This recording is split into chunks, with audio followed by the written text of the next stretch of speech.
Biden approuve un nouveau projet de loi pour soutenir les syndicats. Cela aidera-t-il les travailleurs américains, ou leur nuire?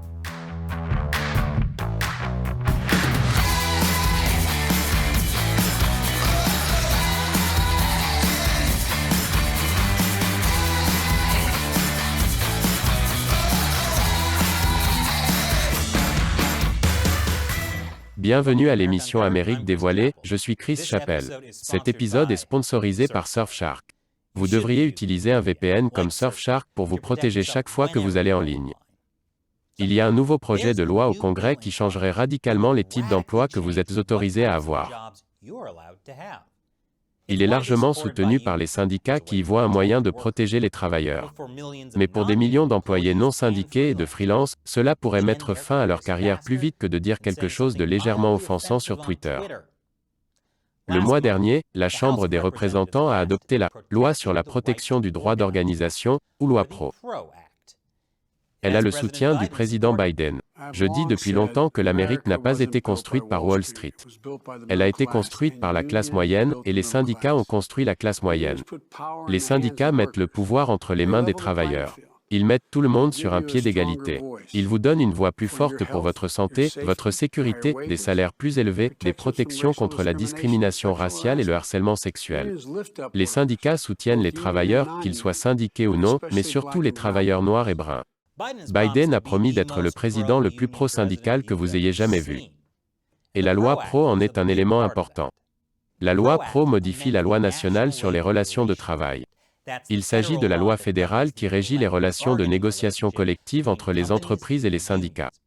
Mais cette loi a ses détracteurs, comme l'Institut de politique économique, qui soutient la loi Pro. Selon cet institut, la loi nationale sur les relations de travail présente des faiblesses qui peuvent facilement être exploitées par les employeurs antisyndicaux et les consultants antisyndicaux qu'ils engagent. La loi Pro tente de remédier à cette situation en permettant au gouvernement d'infliger plus facilement des amendes aux entreprises qui interfèrent avec les syndicats. Malheureusement, cette loi est limitée à l'Amérique, les syndicats d'elfes du pôle Nord doivent donc continuer à lutter contre la tyrannie du Père Noël.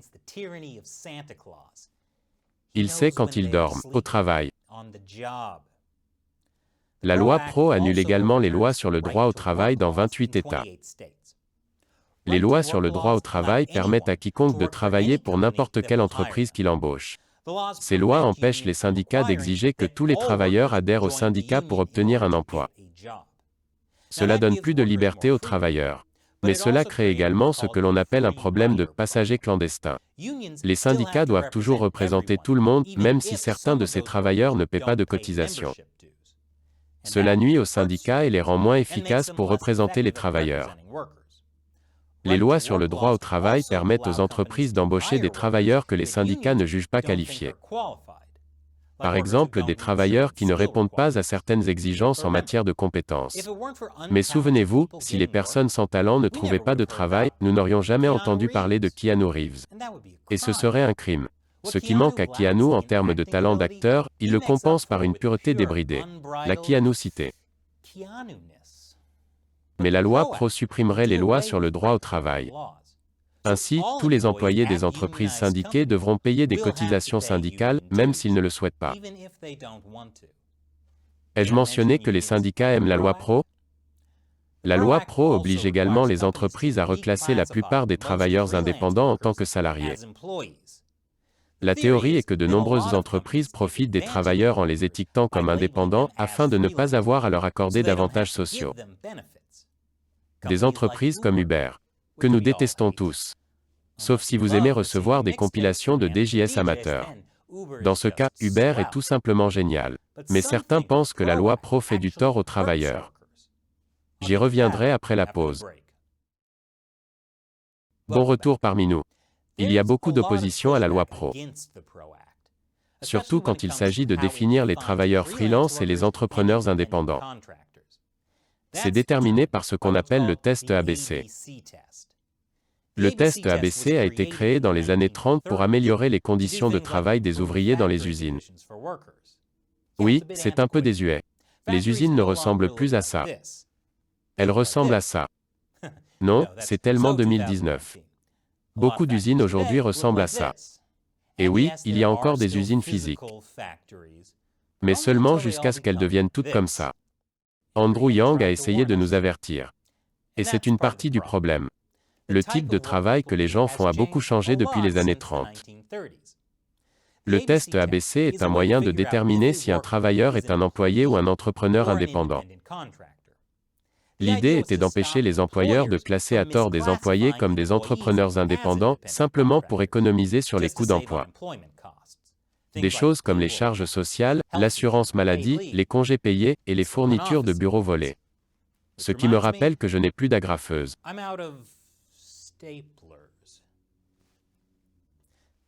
Le test ABC part du principe que tout le monde est un employé et non un entrepreneur indépendant, à moins que A. Le travailleur n'est pas sous le contrôle de l'entreprise. B. Le travailleur ne fait pas un travail qui fait partie de l'activité principale de l'employeur. Et C. Le travailleur a d'autres clients pour lesquels il fait le même travail. Vous devez remplir ces trois conditions pour être un entrepreneur indépendant. Ainsi, par exemple, si un journal engageait un plombier, celui-ci serait un entrepreneur indépendant. Mais si le journal engageait un écrivain indépendant, celui-ci devrait être un employé, car l'écriture fait partie de l'activité principale d'un journal. La Californie a déjà transposé le test ABC dans sa législation l'année dernière en considérant les travailleurs indépendants comme des employés. Biden a fait l'éloge de la Californie pour cela pendant sa campagne de 2020. Il a également loué la Californie pour ses raisins secs, en disant « Si vous ne votez pas pour moi, vous n'êtes pas violet ». Cette référence est si ancienne qu'il est en fait plausible que Joe Biden l'ait dite. Pendant la campagne de Biden, il a promis de travailler avec le Congrès pour établir une norme fédérale sur le modèle du test ABC. Et avec la loi Pro, Biden essaie de tenir cette promesse. Contrairement à sa promesse d'un chèque de relance de $2000. C'est pourquoi je dois voler des fournitures de bureau. Mais beaucoup de travailleurs indépendants sont inquiets. Ils craignent que le projet de loi pro-syndicat ne tue leur carrière. Les partisans, cependant, ont fait valoir que la loi pro ne détruira pas l'économie à la tâche. Cela ne signifie pas que les entrepreneurs indépendants et les freelances n'existeraient plus. La loi pro empêcherait simplement les employeurs d'essayer injustement de mal classer les travailleurs, les empêchant ainsi d'avoir une voix collective. Bobby Scott, président de la Commission de l'éducation et du travail de la Chambre des représentants, déclare que toute personne qui prétend que le projet de loi signifierait la fin du freelancing ou restreindrait la flexibilité des travailleurs se trompe ou déforme délibérément les faits. Oui, qu'est-ce qui fait croire aux travailleurs de l'économie à tâche que le test ABC tuerait leur carrière ou restreindrait leurs droits? Qu'est-ce que c'est chez les... Oh! Parce que, le test ABC en Californie a fait exactement cela.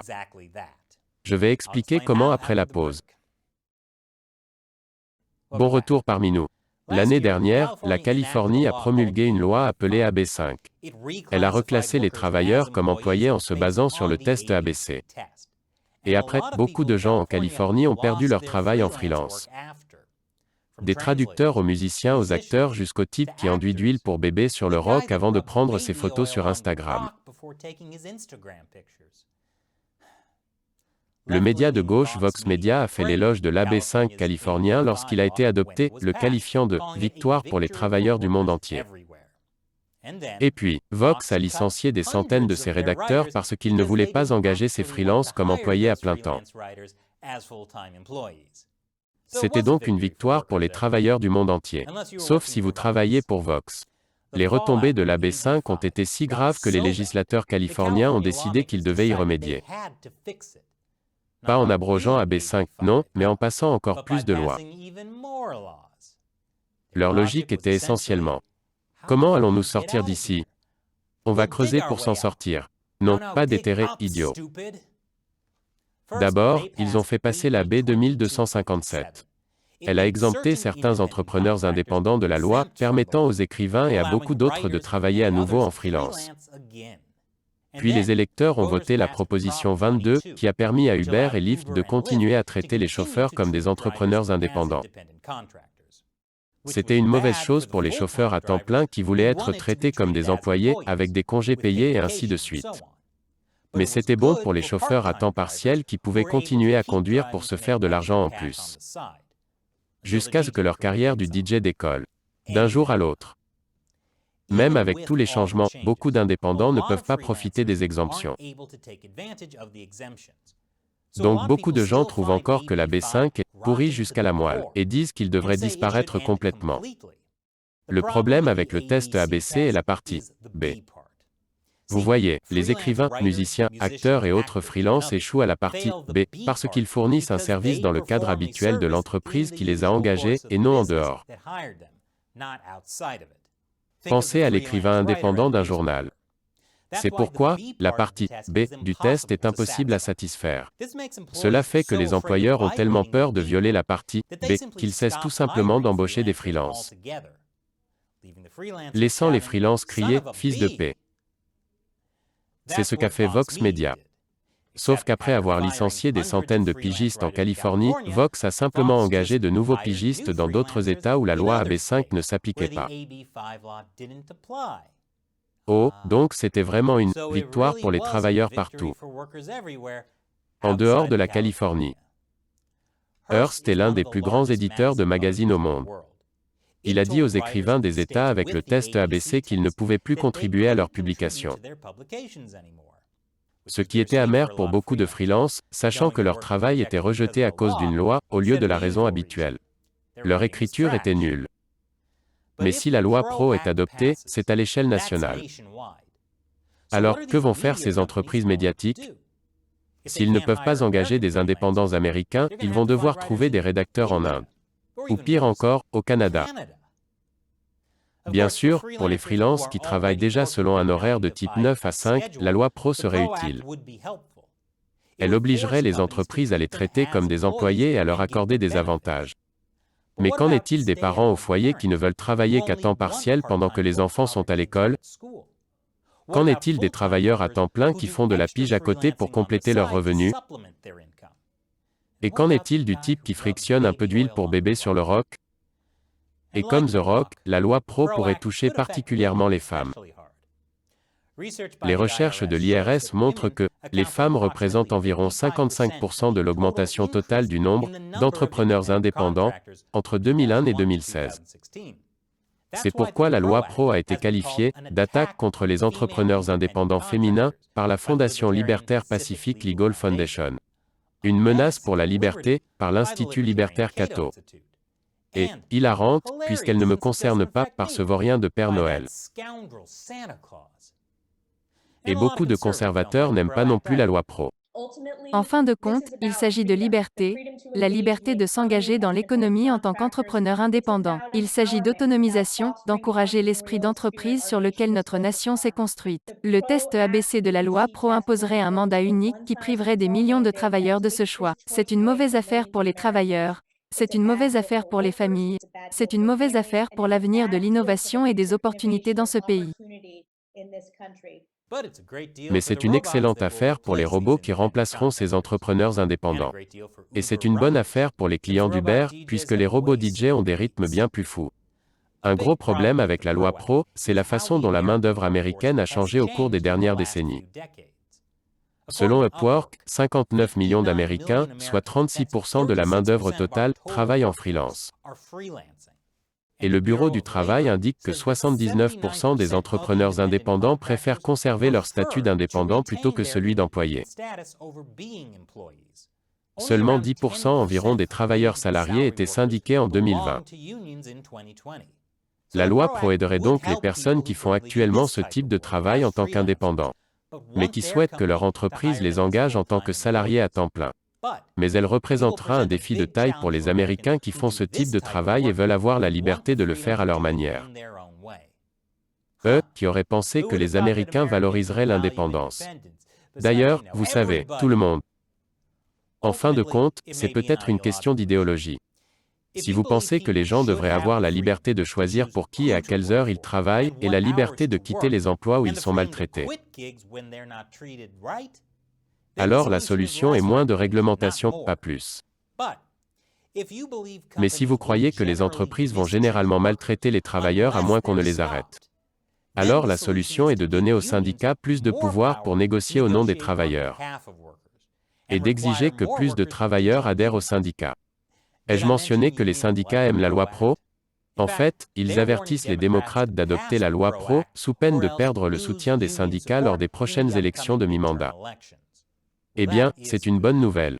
Il ne s'agit pas d'une bataille idéologique entre la liberté et la réglementation gouvernementale. C'est juste de la politique comme d'habitude. Cet épisode a été sponsorisé par Surfshark. Surfshark est un VPN qui vous permet de protéger votre identité lorsque vous êtes en ligne. Il vous aide à cacher votre adresse IP, et il peut empêcher le gouvernement de suivre votre activité sur Internet. Et avec le mode camouflage de Surfshark, même votre fournisseur d'accès à Internet ne peut pas savoir que vous utilisez un VPN. Cela vous aide à rester privé. De plus, le mode Clean Web de Surfshark vous permet de naviguer sur Internet sans publicité, tracker et logiciels malveillants. Restez donc en sécurité en utilisant Surfshark. Essayez-le avec notre offre spéciale qui comprend 83% de réduction sur un plan de 2 ans et 3 mois supplémentaires gratuits. Allez sur www.surfshark.com/uncovered.